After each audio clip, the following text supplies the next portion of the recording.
And now I'm very excited to welcome to Google, Mark Z. Danielewski.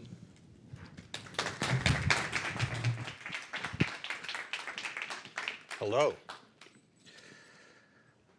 I thought I would read a couple of short passages from the familiar Volume 3, and then we can talk, have a conversation. And if no one wants to talk or have a conversation, I have plenty to read here, so we could fill the hour that way. Some of you know this is a 27-volume novel about a little girl who finds a cat.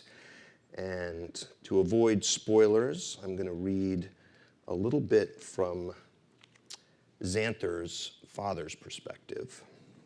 And then, actually from Xanther's mother's perspective, and then I will read a little bit from her father's perspective.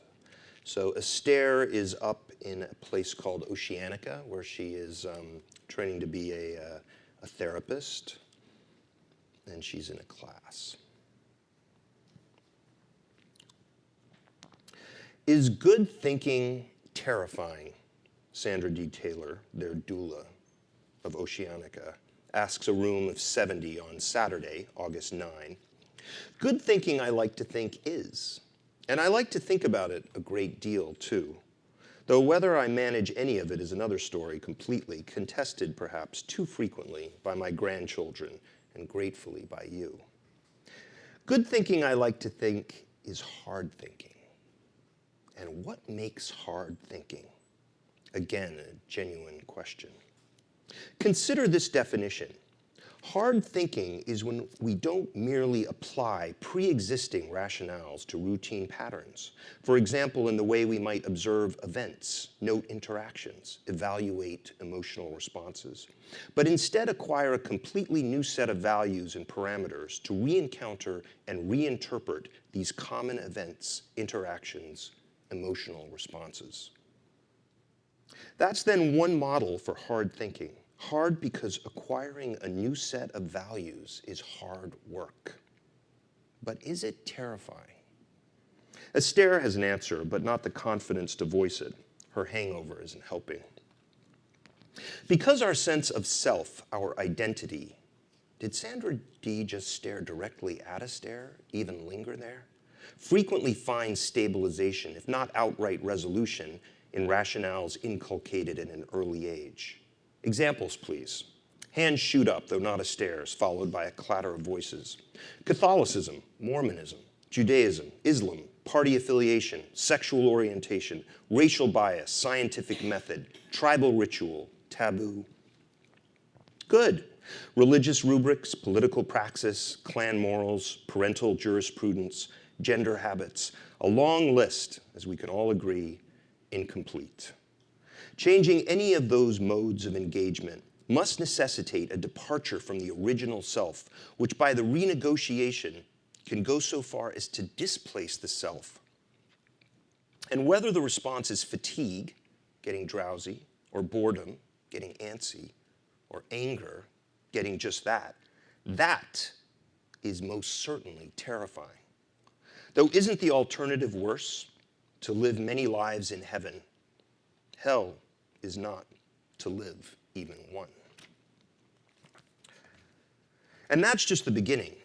Sandra D. Taylor speaks for another 90 minutes, though today, for some reason, Esther stops taking notes. There is a difference between work that is constructive and work that is compulsion. Note the difference. Beware the consequences of not noting. Working hard is not the same as hard work.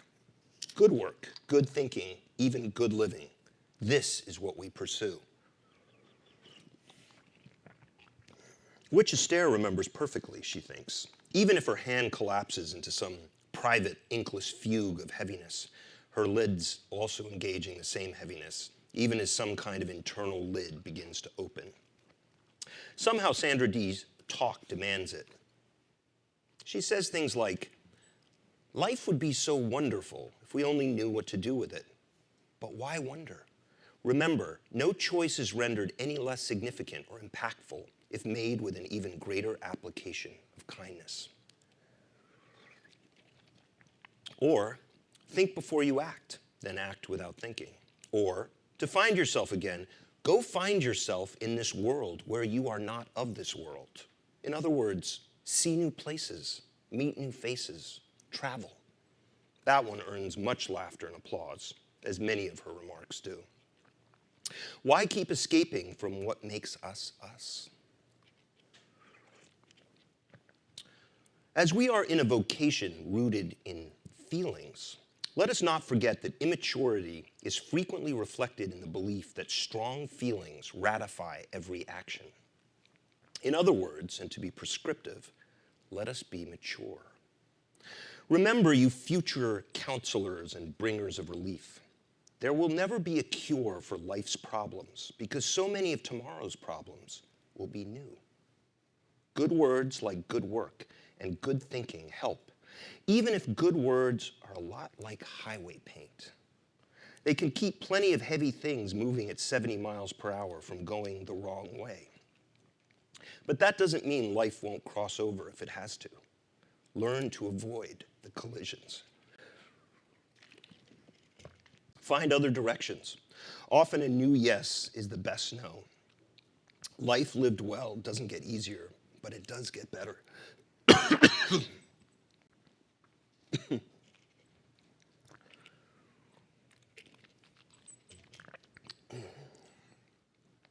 Learn to let things go by, and don't be reluctant.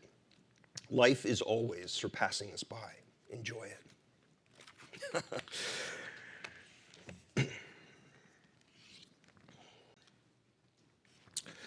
This is from Anwar's perspective.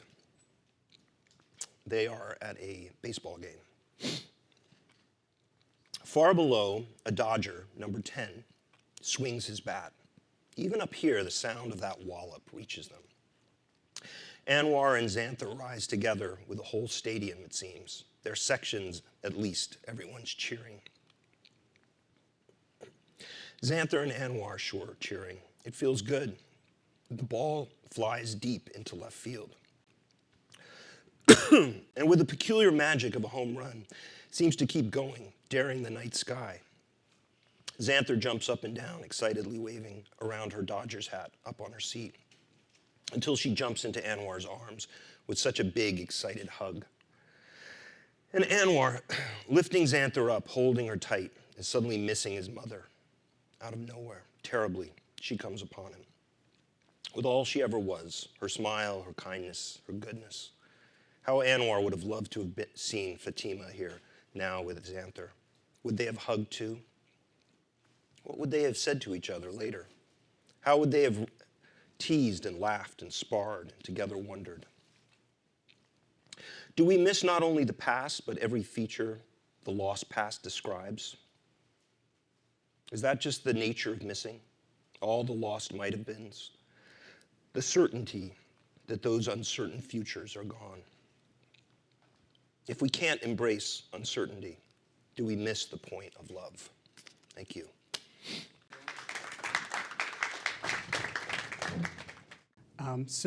One of the reasons I'm particularly excited to have you here at Google is that we don't really get a sense of it from that Anwar section, but there's actually a lot of programmers and tech people in the Familiar. And I was just interested what it was like writing for the voices of programmers and in the tech industry, whether you did any sort of research for that. Sure.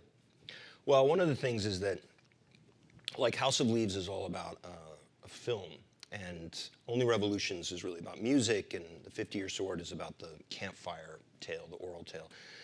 The Familiar is very much about a television series. So every 5 volumes makes up one season, and there's a little extra at the end. And very much like a television series, it requires a great deal of people. So if you turn to the back of any of the volumes, you'll see a long list of credits, and that includes engineers and people that that I reach out to discuss code, to discuss the environment of tech companies. And a lot of the book is about getting outside of myself, you know, of moving beyond sort of that authorial need to say I all the time and really embrace, empathize, if you will, mind read what a very different perspective is like. So Anwar is originally from Egypt, and that history is slowly beginning to open up in the book. But he's also a game developer, and so it's really been great hanging around with gamers, hanging around with people that are seeking VC money to develop their latest bit of entertainment. And but the fun part is that, as I'm sure everyone in this room can relate to, programmers aren't just programmers. They have a wonderful sense of the world, of the philosophical challenges, and so as I begin to sort of describe what Anwar is up against and what is beginning to change his life, that sort of influences the conversation. So the coding then begins to take on a certain vocabulary that is more than just functional. It can have a symbolic value. So even if we're commenting out something, those things can not only resonate on a sort of a literary level, but they can also contain obscure codes that need to be sort of rendered in a different way. And if they are looked at with that eye, they can reveal more things, not only about the code, but about the story itself. Okay, I'm gonna have to go back and reread some of those now. But in addition to the tech characters, there's also a lot of other ways that technology finds itself into the way a lot of the sections of the book are presented. Like in the introductory material, we've seen sort of like a YouTube video slowly playing out. We see parts of the book told sort of through messaging applications. Right. So I'm interested if the technology sort of around us today you feel influences the way you want to present stories as a writer, or if it influences the way you communicate as a writer. Sure. Well, I think it's. I think my attention has always been there. When House of Leaves came out, there was very little emphasis in the at least formal literary world on kind of typography and image and and graphics, and yet that's something that was already happening. It preceded Instagram and Flickr and Tumblr and all these things that were sort of image based. And I think I grew up in a time where I watched kind of this amazing kaleidoscopic shatter of of platforms that one could invest their sort of creative or social energies. And I think the thing that's exciting, even though people have their own domain really of where they hang out digitally, they also sort of like to experience other areas, and those areas begin to kind of influence their personality. So the book itself encompasses various perspectives that aren't merely just these characters, but also the voice of technology itself, the voice of these various applications, whether it's the coding within certain chapters or, like you pointed out, these YouTube-like moments. They begin to sort of create in one place the sound of all of these different views and voices and hieroglyphs, I guess, coming together. Interesting, neat. By the way, if anyone has any questions they'd like to ask Mark, we've got 2 microphones set up in the aisles. You're free to line up there if there's anything you want to know. We can keep chatting in the meantime. So this is maybe more of a abstract connection to Google, but our mission is sort of all about information and organizing information and collecting information. And the way you write your books, there's a higher information density than in typical books. You find a way to incorporate more information on like a word-by-word, page-by-page basis, almost in the sense that each book you have to learn to read it in a new way. Are you thinking about, as you write it, how someone is going to learn to take in the information that you're putting down, that sort of learning process? Yeah, actually, and that's something I did from the very beginning. In House of Leaves, it was sort of seemed unapproachable, but in fact, the way the typography works is it slow. There's a sort of a didactic element in that it slowly teaches the reader how to embrace these turns and changes, and then by the end, the reader is fluent in that language. The same is true for Only Revolutions. If you read it slowly and try to read it like House of Leaves or any other book, you'll be miserable. But if you embrace sort of the speed that Sam and Haley move through history and read it quickly, then you begin to play that music and you begin to hear it. The Familiar is very similar. People struggle a bit with volume 1, and I was very surprised on this book tour, because here this 880-page book just came out on June 14th, and every city I went to, those who'd read 1 and 2 had ripped through volume 3 in like 2 days, because they had already learned how to read it, and it moved quickly. There was enough familiarity there, if you will, that they could process it much more rapidly. And that's always been the point, in a way, is that every novel, requires an investment of initial imagining, probably like any platform in a way. There's this establishing this foundation, and that takes a lot of work. But once that's there, then you can move much more quickly and adeptly around themes. And so that's very exciting to see that work. Yeah, and now that you're on volume 3, and you've written ahead, right? So you've sort of... Yeah, 4 is being proofed right now. It'll be finalized by September 15th. And then I get married on September 17th. It's going to be an intense couple of months, let me tell you. Wow. So do you find that your approach to writing now, and as the series has progressed, has changed from the first book? Are you sort of learning more about the story itself? Or has it sort of all been plotted out already and sort of in stone? Well, I started work on The Familiar in 2006, even though there are many things that even predate House of Leaves. But volume 1, for example, had 100,000 words cut out of it. So that's basically 2 Great Gatsbys, And volume 2 is probably about 60 or 50,000 that were cut. And this one, 30,000. It would be great if I could get it just right, but yeah, it's a learning process. Some things come easier, then some things are harder. Some those details or whatnot that need to be enhanced, researched more or whatnot. So, but it's an exciting process. As familiar as it all is, it's still 10 years out, and there's all sorts of changes. I think Google's is involved in that, isn't it? About information preservation, the long now movement. Is that what it's called? Anyone familiar with that? Just how do we preserve information that can be viewed 10,000 years from now, or 100,000, and how will it be read, and how can we prepare for even kind of an extraterrestrial intelligence, even if that is our intelligence that's radically changed, in thousands of years. So I don't know. Yeah, and I guess kind of along with that, a new way that your novels are now being preserved is through ebook format, which if someone were to name any author who I said their books could never be done as an ebook, you would probably write at the top of that list. Why was that choice made, or what was interesting to you about trying to adapt these things into an ebook format? Well, it's also, it's part of it's an exploration. There's I've backed a little away from creating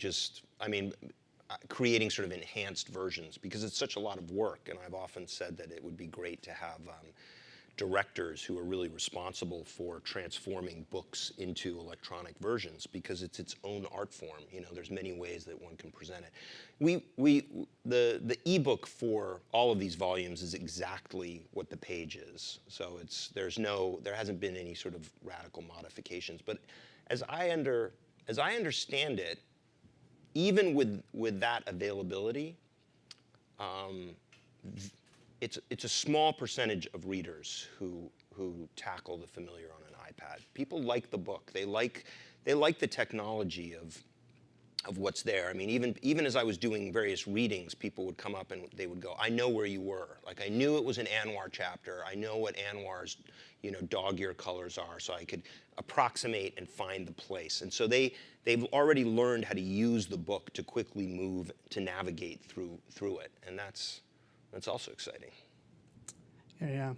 And it was very interesting hearing that both of those chapters read out Anwar and Esther's verbally, because on the page things are set up very differently than you hear them as they're read.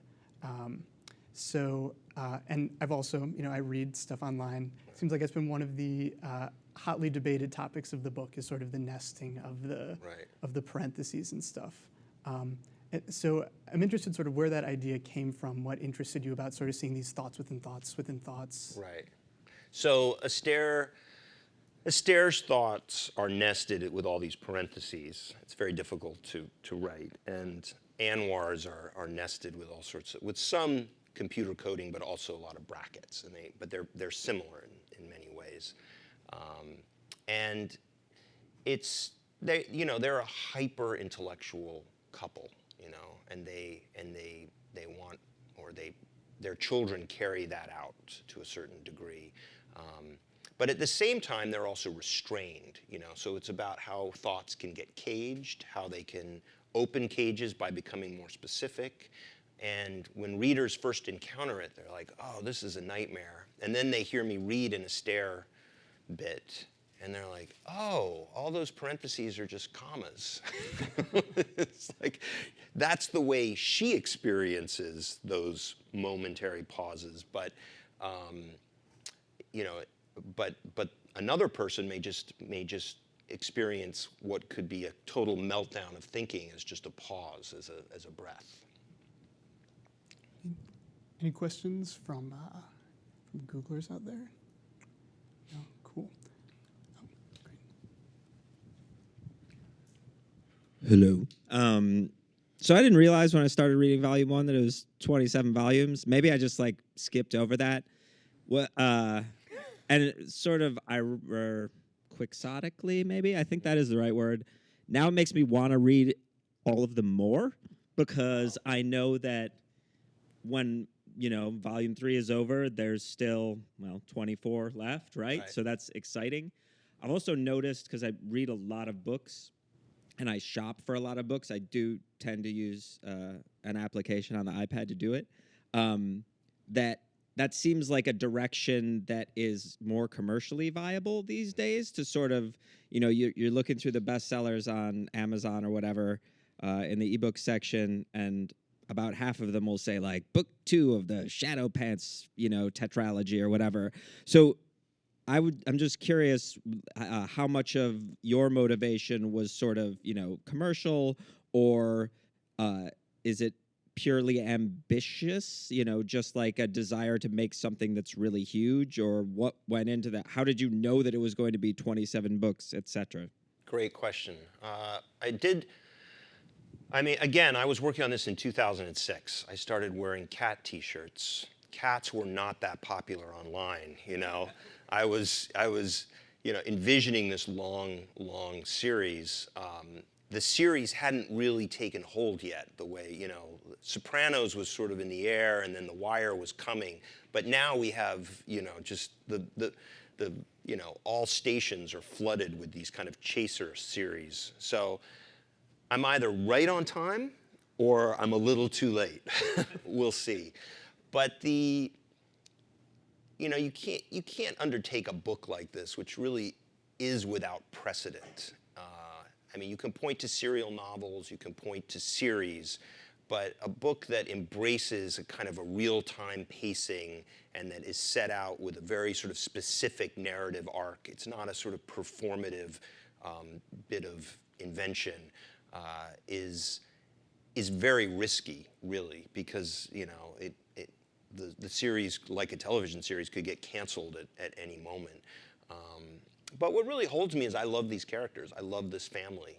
I love the story. I love giving voice to those who I don't know and getting to know them, and then moving beyond voice to really begin to allow into the sort of the sphere of the way we understand the world, the way the world understands itself. The conversation between storm fronts and mountain ranges. Where is that in how we live? We can't be blinded constantly by ourselves.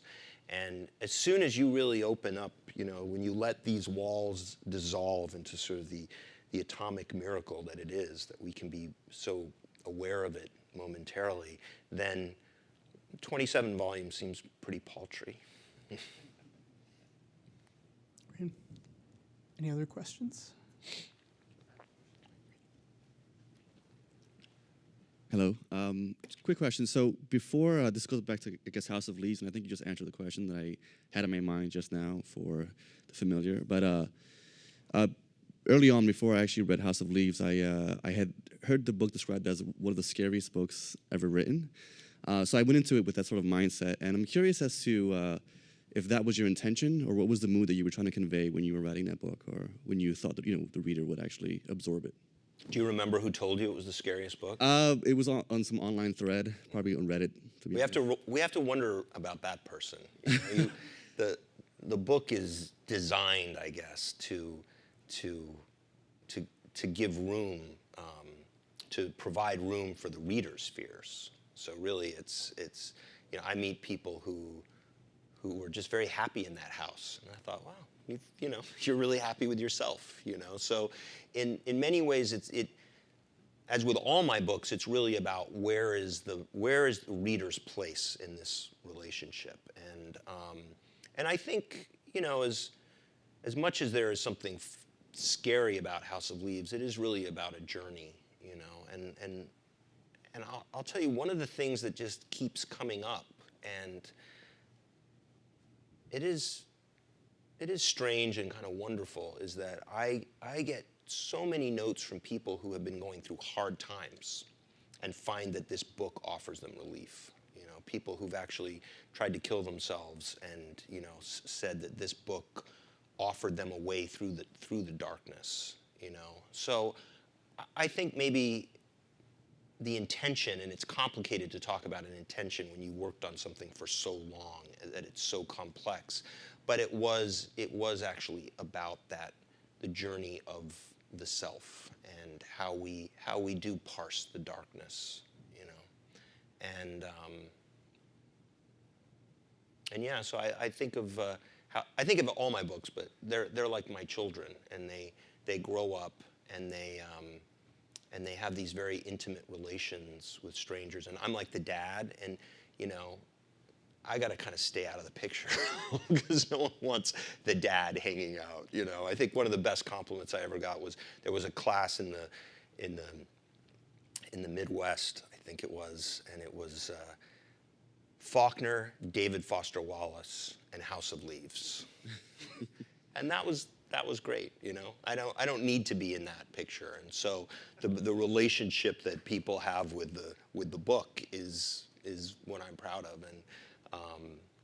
and so I think it's a good kid. So I'm sorry it scared your online friend, but maybe he or she needed it. Hi, I had a question about mechanics. I know House of Leaves comes with a sort of set of mechanics that you learn as you read through it. One being like, trust the footnotes, that they're not going to misguide you. You'll find your way back. And you even mentioned with Only Revolutions, like the speed of it getting you into the story. As somebody who's not yet dove into The Familiar, is there some advice that you could give on the mechanics of actually reading the book? And as a slight follow-up to that, I know Only Revolutions had a lot of fun little Easter eggs that were snuck in, word count per page kind of thing. Are there some fun Easter eggs to The Familiar that a new reader should look out for? Great question. I'm not going to answer it. Why would I want to deprive you of all that fun of sort of uncovering the mechanics for yourself? I mean, we've got 27 volumes. We might as well just sort of settle back and go, wait a minute. Maybe volume 4, suddenly there's a certain kind of symmetry that presents itself, and then you figure that out. I don't think, if I were Will Shortz, and I'm not, I wouldn't be up here telling you all those answers. But let's just say that you won't be disappointed if you look. Thank you. You bet.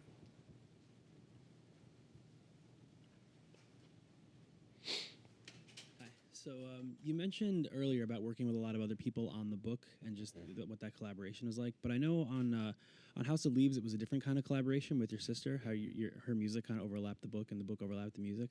So I was wondering what that process was like and whether you had any plans to do something similar like that with The Familiar. Right. When we were working together, it seemed obvious that we would do that forever. I mean, it was so incredible how everything aligned. She was working on her CD Haunted I was working on House of Leaves, she would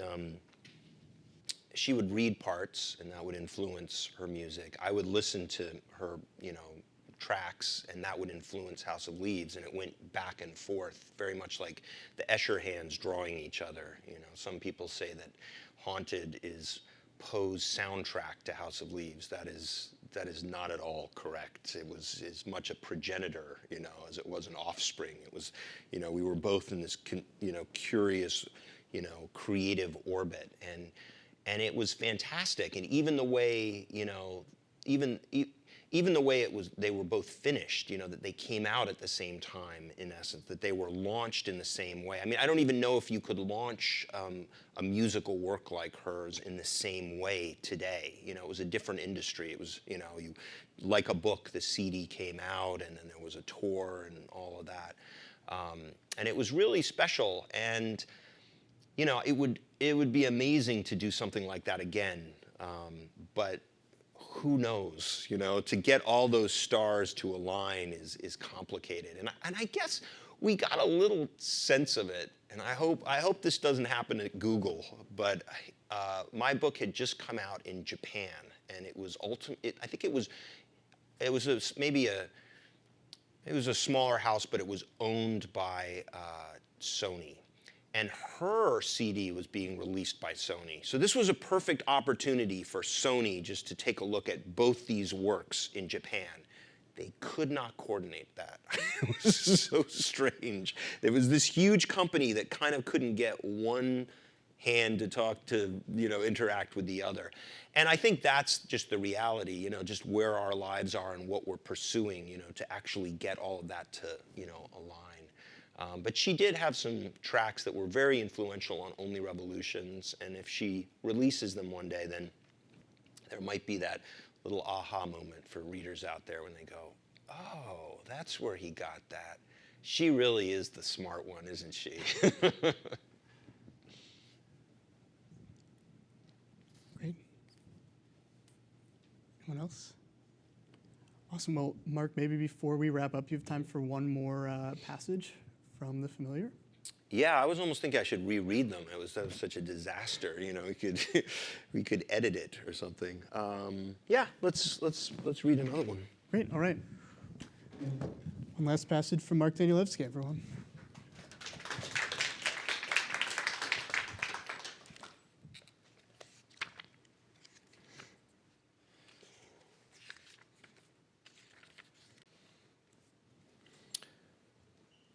Astaire doesn't even realize how tight her chest has gotten, like a man's fist, she imagines, until she steps outside. Something about the dinginess offends her. Astaire isn't even thinking of the jeans and boxers hucked over the hair-matted sofa or the muddy boots on the coffee table. She's thinking about all of it. The stink for sure, for sure. She sneezes now twice more. Her throat itches, eyes too. Allergies. Still better than the way she felt inside, flushed, envious.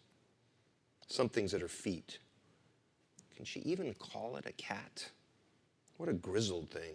Gray with just a glint of green in one eye. The other eye is marble white, ick. The ear above the ick is no more than a hole surrounded by spidery threads of flesh. The whole left side is nothing more than a few tufts of ashen hair, except where there is no hair at all. A substantial trench digs alongside the spine, through the ribs and down into the rear flank, rendering a back leg pretty useless. The tail is just gone. Nonetheless, this tortured thing rubs against Astaire's ankle, even after she recoils. Its mew, or is it a purr, a harsh grate of improbable survival, only stops when nearby, very nearby, just up the hill, crowned in brush, something else unleashes its thunder. Astaire feels gripped by the bones, the teeth. What the fuck was that? What Astaire has every intention of asking Cashel as she's letting herself through the big gate, only to freeze at the sight of the three Australian shepherds, Gus and Vito and Juno, frozen before that last big cage. Something about that cage now beginning to dawn on Astaire, along with, where is Cashel? Where is Xanther? Dark shapes moving inside, way, way bigger than dogs, not dogs at all. Astaire is sprinting, breath quickening, already breathing way too hard until she's not even breathing. Another fist in her chest, this one of a much different kind, as Astaire reaches the fencing to discover yellow eyes and swirls of black fur and teeth clicking in low guttural growls. Wolves, 5 of them, and all circling frantically and shaking their heads repeatedly and lunging out suddenly to snap before withdrawing just as fast to continue circling. And the center of their attention, the object of these attacks, her baby girl, sitting cross-legged, alone, until adrenaline sharpens Astaire's perceptions. Cachel's in there too, with a baton, but cornered by the biggest wolf. No, not the biggest. The biggest has just clamped its jaws on her daughter's arm, twisting to rip it away, rip it off, tear Xanther apart. "Mom!" Xanther cries, which is when everything goes messy. Adrenaline misplaced, gushing for nowhere now against conflicting sights and tones. Saliva returns to Astaire's mouth. The beating in her chest slows as her body starts to relax, even if her mind persists in trying to command all of her to keep tensing. Tense still more. Do this something more. Damn it. "Mom!" Xanther cries again. "Come in!" Cashel looks just as happy.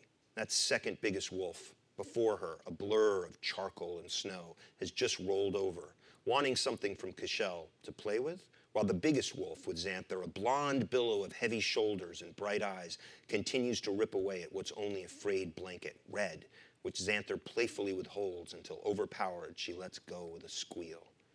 Aren't they amazing?